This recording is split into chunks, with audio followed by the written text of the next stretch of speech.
Imagine your civilization is on the absolute brink of freezing in the dark. Right. Like the natural order is failing, the light is dying. And in this desperate final bid to save your people, you attempt to build a sun in the laboratory. Which is incredibly dangerous. Exactly. And instead of generating warmth and, restoring balance, you create a localized magical nuclear meltdown. A total catastrophe. Yeah, catastrophe that fuses your own body into a sentient burning tree and mutates your children into these towering monstrosities. So welcome to the true history of the Chaos Demons. And welcome to this Dark Souls special edition deep dive brought to you by the Haunted Podcast with hosts Gary and Emily. It's great to be here. Before we get into the absolute tragedy of Asylum, just a quick reminder to like and subscribe to their podcast for more incredible content. They do amazing work exploring the darker corners of history and folklore. They really do. And, this topic is the ultimate cautionary tale of ambition outstripping understanding.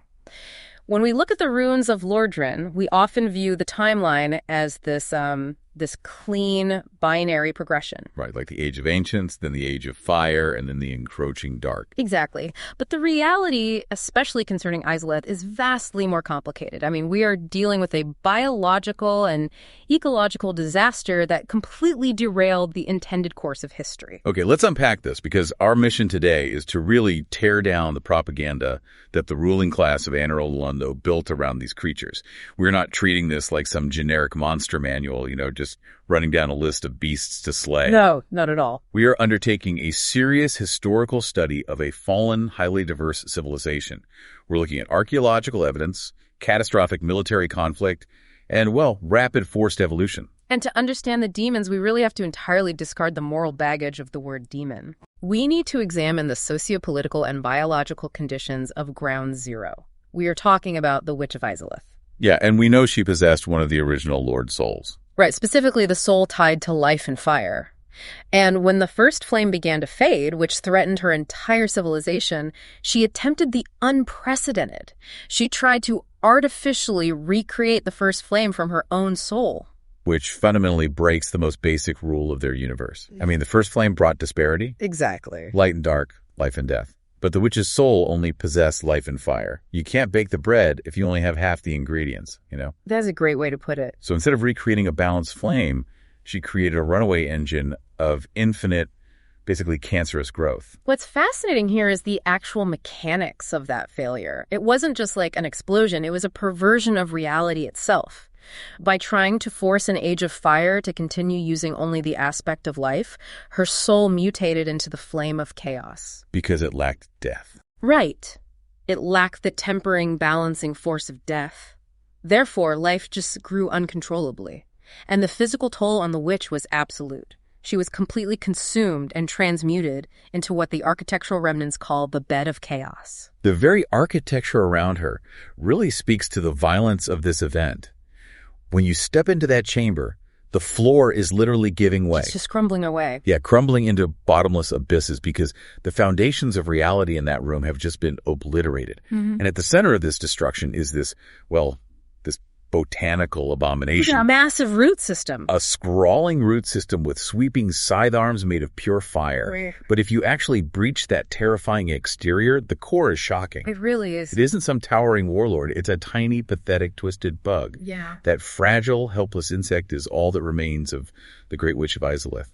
It is a brilliant, horrifying inversion of the tree of life motif that you find in ancient folklore.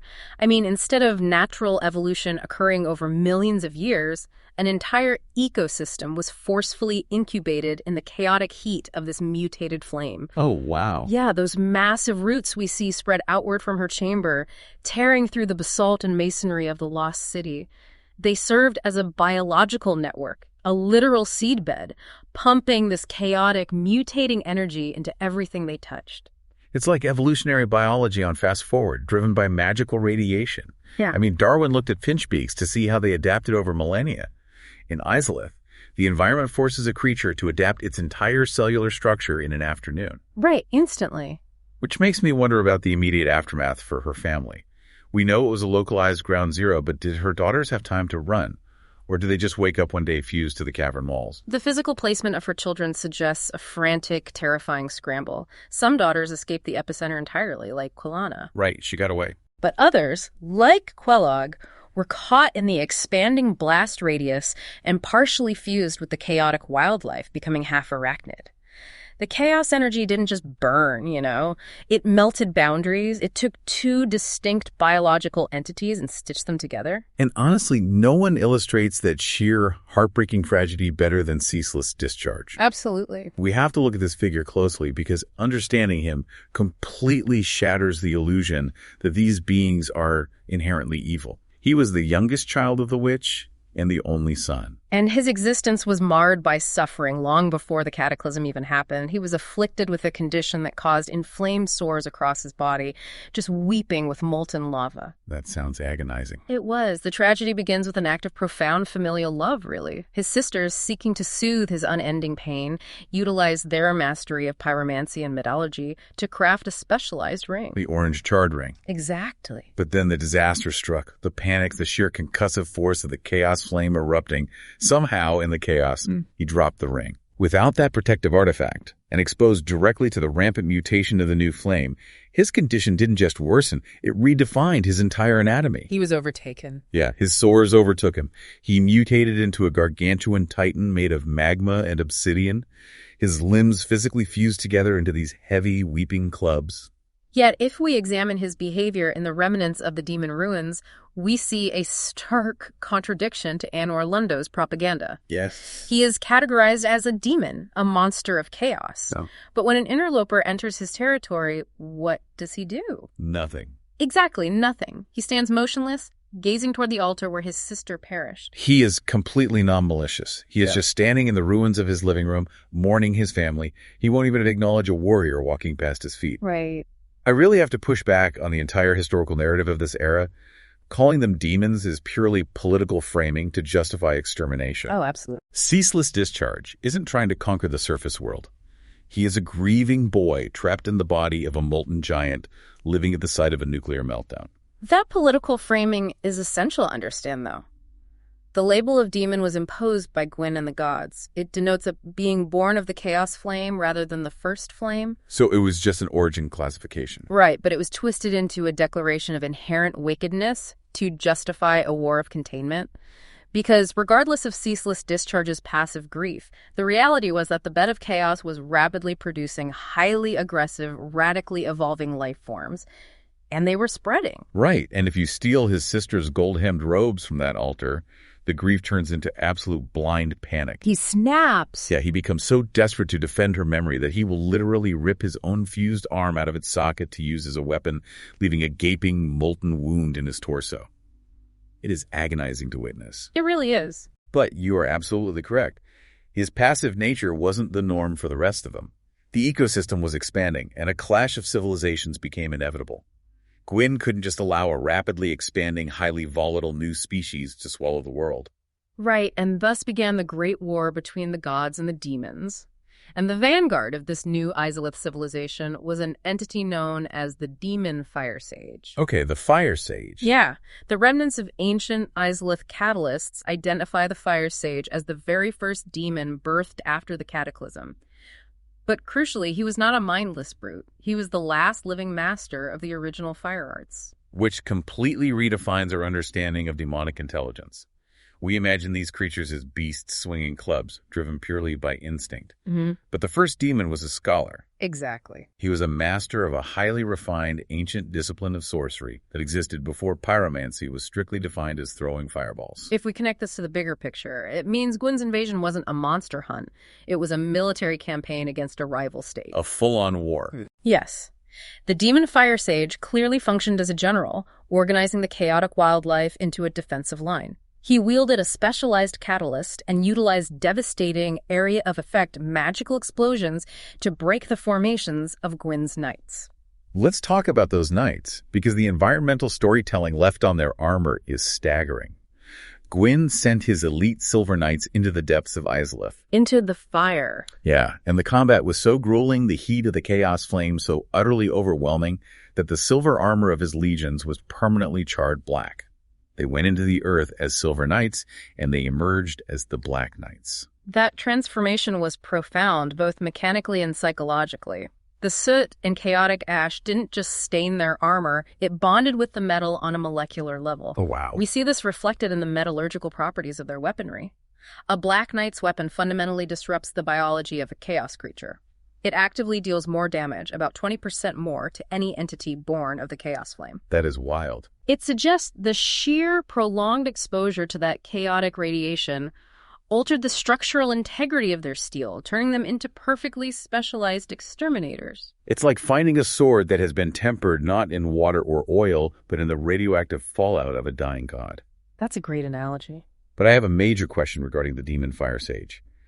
When you look at the physical descriptions, he is this towering, fleshy beast, completely wreathed in flames. He looks like he's burning from the inside out. But if a warrior utilizes fire magic against him, it's highly effective. Right. That defies logical sense. Why is a monster made of fire susceptible to fire? That is a brilliant observation, and it points directly to the core nature of the chaos flame. The fire sage is not actually wreathed in natural fire. Wait, really? Yeah. The flames covering his body are a visual manifestation of pure, volatile chaos energy. Remember, he's a master of ancient sorcery, not modern pyromancy. His explosions deal magical damage, not fire damage. Oh, I see. Natural fire, born of the first flame, is a separate elemental force entirely. To the fire sage, being hit with a fireball is just as damaging as being struck with a sword, because his biology is sustained by magical mutation, not elemental combustion. Wow. So he is a creature of raw magic masquerading in the aesthetic of fire. Mm-hmm. That nuance is incredible. It really changes how you look at them. But despite his magical mastery, the demons lost the war. The Black Knights held the line. The forces of Asylum were contained underground, their command structure shattered, and that defeat triggered a massive, tragic event for their species, the demon diaspora. This great scattering. Right, they scattered. And in doing so, they demonstrated a shocking ability to adapt to entirely alien environments. Yeah. Some ended up in the most unlikely place imaginable, the freezing, isolated peak of the northern undead asylum. The migration to the asylum presents one of the most compelling geopolitical mysteries of this era. I mean, how and why do creatures born from a molten caldera end up stationed at a freezing, dilapidated prison at the very edge of the known world? That makes no sense on paper. Exactly. We have to examine the hierarchy of the demons present there, beginning with the asylum demon. The asylum demon is the terrifying gatekeeper of this prison. When a newly hollowed undead first breaks out of their cell, this is what greets them. A massive, bloated, fleshy brute wielding a colossal hammer. Very intimidating. Yeah, it has these stubby, useless, draconic wings and a permanently exposed, terrifying maw. It patrols the courtyard, utilizing its sheer, crushing mass to execute ground-pound attacks. Historical combat records show warriors had to defeat it by, executing plunging attacks from balconies or using black firebombs. Physically, it is a marvel of evolutionary regression. Far from the heat of Izalith, its fiery exterior has entirely cooled into a thick, leathery hide. But the presence of the asylum demon is not the true mystery here. No. The real anomaly lies beneath the floorboards. Sealed completely away in the lightless basement of the asylum is the stray demon. Here's where it gets really interesting. You have the asylum demon guarding the roof. But pacing in the cellar is the stray demon. And the stray demon is not a brute. It wields a magical catalyst. It utilizes the exact same ancient magical explosions as the demon fire sage. The exact same ones. It possesses a vastly deeper pool of vitality and magical potency than the warden above it. So you have a subjugated thug on the roof and a weapon of mass destruction locked in the basement. This architectural arrangement heavily supports the penal colony theory. The stray demon, possessing the ancient magical arts of the fire sage, was almost certainly a high-ranking officer or scholar during the Great War. That makes sense. When Izalith fell, he was taken as a prisoner of war. The gods, perhaps unable or unwilling to completely destroy such a magically dense being, transported him to the furthest corner of their realm and sealed him in the dark. The absolute political hypocrisy of Anor Londo is staggering. Gwyn wages a war of extermination against the demons, claiming they are abominations. But when it suits his logistical needs, he turns them into prison guards and inmates. It's all about utility for them. It really is. It makes me question the role of the asylum demon above, though. If the stray demon is a prisoner of war, is the asylum demon a mercenary? Did it make a deal with the gods? It demonstrates a desperate pragmatism on the part of both the gods and the surviving demons. The asylum demon, lacking the advanced magic of the stray demon, represents a lower caste. Okay. It was likely given a brutal ultimatum-faced execution by the Black Knights, or accept exile to the freezing north to serve as a warden over humanity's outcasts. Wow. Yeah, it chose survival through subjugation. It became a symbiotic tool for the very regime that destroyed its homeland. The sheer terror of that for an undead is hard to overstate. You wake up in a cold cell, your mind's slipping away, and you can feel the floor vibrating because an ancient magical general is pacing in a cell below you. Just waiting. Right, while a corrupted warden waits to smash the roof in above you. It is a terrifying proof of demonic intelligence. They can negotiate, they understand self-preservation, but if the Asylum demons represent survival through imprisonment, we have to look at how they survived in the wild. Yeah. And that brings us to the most infamous ambush predators of this era, the Capra demons. The Capra demons represent a fascinating evolutionary leap from the bloated wardens of the Asylum. They are not sluggish or magically inclined. They are hyper-aggressive, specialized shock troops. Fast and lethal. Very. When we look at their presence in both the lower districts of the Undead Burg and the fiery depths of the demon ruins, we see a creature that has developed profound social and tactical adaptations. The aesthetic alone is deeply unsettling. They are massive, highly muscular, bipedal creatures with the skeletal heads of goats, and they dual-wield these colossal weapons known as demon great machetes. Right. To even swing one of those blades requires immense strength, but to dual-wield them with such speed implies a specialized warrior caste physiology. Yeah. And crucially, they do not fight alone. The fact that they are accompanied by undead attack dogs is a monumental detail. It proves they possess the capacity for animal husbandry and domestication. Unbelievable. They've trained lesser beasts to fight alongside them, utilizing pack hunting tactics to distract and bleed their prey before delivering a lethal overhead strike with those machetes. It is a sophisticated military tactic. They pin you down. And we have to mention the most surprising detail about their intelligence. Go. The Capra demon wears pants. Yes. It sounds absurd to point out monster modesty, but it is a massive historical indicator. A creature that understands the utility of clothing and the forging of massive steel machetes is a creature with a culture. They aren't wild animals. They are a warrior society attempting to establish territory in the slums of a human city. Their choice of territory is equally tactical. They establish themselves in the claustrophobic, narrow alleyways of the lower Undead Burg. A nightmare for a knight. Exactly. It is an environment that completely nullifies a knight's ability to evade. They force engagements in tight quarters where their sheer size, combined with the harassing nature of their hounds, creates an almost insurmountable ambush. But as fiercely independent as the Capra demons seem to be, carving out their own violent fiefdoms, they pale in comparison to the sociological implications of the Batwing demons. Oh, the Batwing demons are fascinating. If we want to talk about demons making complex, paradigm-shifting choices, we have to look at the skies of Anor Londo. This raises an important question, though, right? Because the Batwing demons shatter every preconception about demonic loyalty. They really do. Physically, they are a radical departure from the bulky terrestrial forms we've discussed. They are lean, harpy-like creatures with smooth, pale skin, elongated limbs, and membranous wings that allow for sustained flight. Very different anatomy. But their biology is secondary to their political alignment. They reside in Anor Londo, the very capital city of the gods. And they don't just reside there, they serve. I want to really dig into this because it makes no sense on the surface. These are chaos demons born of the witch's flame.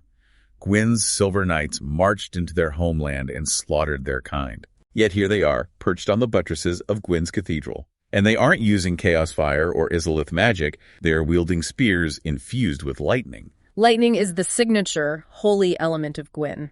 The fact that the Batwing demons utilize it indicates a complete and total assimilation into the military doctrine of their conquerors. That is wild. It raises an incredibly important question about the limits of demonic agency. They are not biologically hardwired to serve the bed of chaos. They possess the cognitive liberty to evaluate a lost cause, abandon their homeland, and defect to the winning side. Defectors from decadence. They traded the dying embers of Izalith for the sterile eternal twilight of Anor Londo. I have to wonder how a Silver Knight feels, standing guard next to a creature he was explicitly trained to exterminate. Probably pretty tense. And conversely, how does a Capra demon view a Batwing demon? Is there a deep cultural schism? Are the Batwings viewed as traitors who sold out their species to play bellhop for the gods? It is entirely possible they are viewed as pariahs by their terrestrial kin. I mean, the Batwing demons even act as non-malicious escorts, physically flying worthy undead over the massive walls into the city proper. Right, the taxi service. Exactly. They have fully integrated into the bureaucratic functioning of Enorlundo. It proves that the chaos mutation only dictates a creature's origin, not its destiny or its morality. It is a stunning realization. Mm-hmm. We have wardens, prisoners, urban warlords, and defectors. It paints a picture of a desperate species just trying to carve out an existence after their homeland was turned into a war zone. Yeah. But as fascinating as the diaspora is, to truly understand the unrestrained, terrifying power of the Chaos Flame, we have to leave the surface. We have to go back to ground zero. We have to look at the unchecked ecosystem of lost Izalith. When you descend back into the deep ruins of Izalith, you are no longer looking at creatures trying to adapt to human cities or divine capitals. You are witnessing the biological reality of the Chaos Flame operating without any external suppression. It is an environment of intense geothermal heat, lakes of molten rock, and bizarre, relentless evolutionary branching. I have always thought of Izalith as a Darwinian nightmare. Like, if Charles Darwin took his ship into the demon ruins, he would have thrown his journals into the lava and just lost his mind. He absolutely would have. Because the evolutionary pressures here aren't based on natural selection.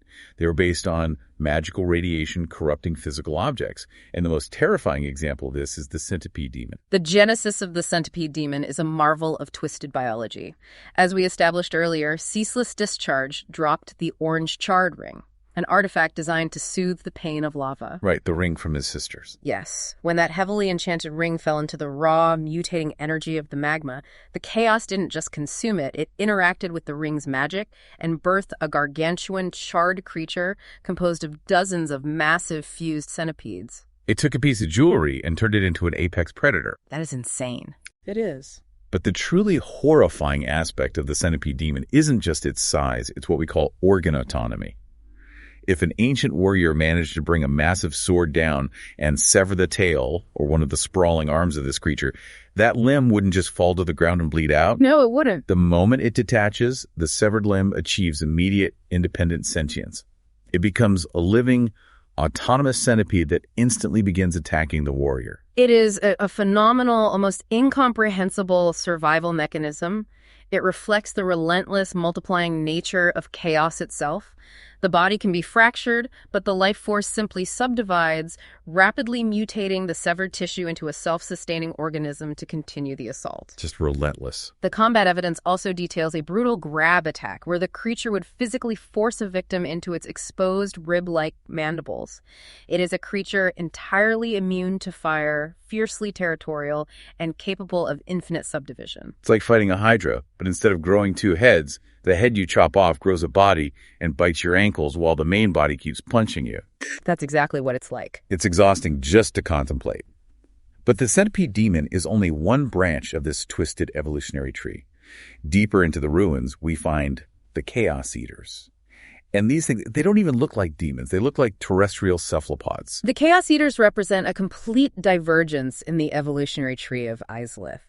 They inhabit the deeper, toxic, sewer-like canals of the central temples. Okay. Physically, they are cylindrical, fleshy masses supported by a ring of thick tentacles. But their most defining feature is a massive, gaping lamprey mouth that consumes almost their entire upper hemisphere, ringed with dozens of eyes. They're completely alien, and their defense mechanism is deeply chemical. They don't swing weapons, they expel a massive cloud of highly corrosive acid. Nasty stuff. We have remnants of knightly armor found near their nesting grounds that have been completely dissolved into slag. If a warrior was caught in that acid, their protective gear would melt to their skin in seconds. And if the tentacles grabbed them, they were pulled directly into that lamprey mouth and digested alive. It really shows the sheer versatility of the chaos mutation. I mean, from the chitinous armor of the centipede to the fleshy, acidic digestion of the chaos eater. But the flame's influence was not limited to organic matter. Right. The ancient explorers documented entities informally known as the stone demons. These are small, legless, rotund gargoyles that hover above the ground. The potato demon. Yes, the potato demons. They look like heavy, round bellies with little wings, but the fact that they exist at all is terrifying because they aren't flesh and blood. They are mineral-based life forms. Exactly. The stone demons demonstrate that the chaos flame was so potent it could incubate life within silicate structures. They camouflage perfectly among the inanimate stone statues that line the great architectural domes of Izalith. So you don't even see them coming. Right. They function as silent ambush predators. A traveler would walk past a line of ancient statues, and suddenly one would detach from its pedestal, hover forward, and breathe a localized stream of intense fire. The flame animated the very masonry of the city. The environment itself is literally trying to kill you. But if we are talking about the chaos flame animating things it shouldn't, we have to talk about the bounding demons, because this is where the ecosystem goes from fascinating to deeply, darkly grotesque. Oh, for sure. The bounding demons aren't a new species. They are a horrifying recycling project. They're just giant, disembodied dragon legs. The archaeological consensus on the bounding demons is grim. Throughout the history of Lordran, we know of undead dragons rotting, zombified drakes that linger in forgotten valleys. Yeah, you've seen them around. It appears that several of these colossal beasts fell or were dragged into the deepest lava lakes of Izalith. The Chaos Flame, encountering this rotting, half-dead tissue, simply consumed the upper torsos and hyperanimated the lower halves. You just have a pair of massively muscular, rotting dragon legs, complete with a tail, just stomping around the lava fields completely autonomously. My head, no thoughts. There is no head. There is no central nervous system. It is just chaotic energy, puppeteering dead muscle. It highlights a terrifying aspect of this ecosystem. The flame doesn't just create, it corrupts and reanimates. It takes the majestic biology of an ancient dragon and turns it into a mindless stomping hazard. It is the ultimate expression of unregulated life. A ring becomes a centipede. Stone becomes a predator. A rotting corpse becomes a bounding monstrosity. It is a vibrant, horrifying, and incredibly diverse ecosystem that defies every law of natural physics. But like all great empires and like all uncontrolled fires, it could not last forever. No, it couldn't. Which brings us to the final chapter of our historical study, the Twilight of the Demons. After tracing their explosive origin, their catastrophic war with the gods, their vast diaspora across the globe, and the unchecked horror of their homeland, we arrive at the bitter, inevitable end of their timeline. The tragedy of the demons is that they were born of a flame meant to mimic the first flame, and therefore they were subject to the exact same metaphysical laws. It wasn't infinite. Exactly. The chaos flame was not eternal. As centuries bled into millennia, the fuel exhausted itself. The chaos began to subside, the flame began to fade, and because their entire biology was intrinsically linked to that chaotic radiation, as the flame died, so too did the vitality of the demon race. The fire went out, and the demons began to freeze. And this slow, agonizing extinction event is perfectly, heartbreakingly encapsulated in the figure of the old demon king. Such a sad figure. When explorers finally breached the deepest sanctums of the demon ruins, they didn't find a vibrant, towering conqueror leading a thriving civilization. They found a tragedy. The old demon king is a profoundly somber figure. He is believed to be the last living witness to the original cataclysm of Izalith, but his physical form has deteriorated drastically. He's not like the fire sage. No, he is not wreathed in roaring fire. He is described as being shriveled, his skin appearing like a clump of burnt, crumbling ash. Vibrant reds and blinding oranges of the Izalith ecosystem have cooled into suffocating grays and petrified stone. I always wonder if he was a general in that original war against the Silver Knights. Did he stand shoulder to shoulder with the fire sage? Now he is just a living museum exhibit. And the environment where you find him is haunting. You walk into this massive cavern, and the floor is littered with the petrified, hardened corpses of hundreds of his kin. It is an elephant graveyard for an entire civilization. He is a king presiding over a tomb, surrounded by the calcified remains of his children and his soldiers. Just waiting for the end. Yet, despite his shriveled form, his soul is recorded as being steeped in immense, dense power. It is the compacted, dying core of ancient chaos. If a warrior managed to defeat him in his final stand, that soul could be transposed into devastating pyromancies like the Chaos Bed vestiges, which literally hurl the dying remnants of the bed of chaos itself. Or forged into the old king's great hammer, a weapon that still holds the fading echoes of that primordial heat. The battle itself is a desperate struggle. He swings his massive club, but he is sluggish. He is fighting with the very last embers of a dying race. And there's a specific mechanical moment in that encounter that just breaks your heart. Yes. When the old Demon King is pushed to the absolute brink of death, he stops attacking. He gathers every remaining ounce of chaos energy within his ashen body and unleashes one final, massive, explosive shockwave. It's his last stand. It is a spectacular, desperate display of power, but the aftermath is what is truly devastating. After that explosion, the fire goes out. Literally, the flames on his body extinguish. He falls to his knees in the ash. He can barely lift his hammer. He can't even stand up to defend himself anymore. He's totally spent. He is just a tired, burnt-out old man waiting for the killing blow. He gives everything he has left, and it isn't enough. So, what does this all mean for our understanding of history? It forces us to completely recontextualize the narrative. They aren't just terrifying monsters placed in dark corners for heroes to slay. Right. When you look at the old Demon King gasping for breath in a room full of his petrified children, the demons cease to be villains. They become a deeply tragic, endangered species that fought a desperate, losing battle against extinction from the very moment they were born. It is a breathtaking historical arc. We have tracked a species from its explosive, agonizing birth at ground zero of a magical meltdown. We've seen them marshal ancient magic to fight a war for survival against the gods. I've seen them scatter. Yeah, we've seen them subjugated into prison guards, evolve into urban ambush predators, and defect to the capital city of their enemies. And we've watched their homeland mutate into a biological nightmare, only to slowly cool into a petrified graveyard. And this tragedy leaves us with a profound, lingering question to ponder as historians, and for you, as the listener, to really think about. If the artificial chaos flame, born from a single desperate mistake, could create a race so resilient, so intelligent, and so ultimately tragic, what does that say about the natural first flame? That is the big question. The first flame birthed the gods of Enor Lundo and the sprawling legions of humanity.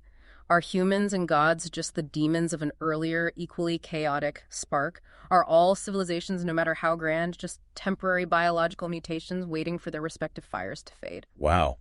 That is a heavy existential thought to end on. The idea that all of human and divine history might just be a temporary symptom of a burning flame destined to turn to ash, just like the demons of Izalith. It really puts things into perspective. It does. Thank you all for joining us on this massive deep dive into the true, untold history of the Chaos Demons. Take some time to process this heavy history, and remember to like and subscribe to the Haunted Podcast with Gary and Emily for making this deep dive possible. Until next time, keep exploring the history hidden in the dark, question the propaganda of the victors, and remember, the timeline is rarely as clean as the museum display makes it look.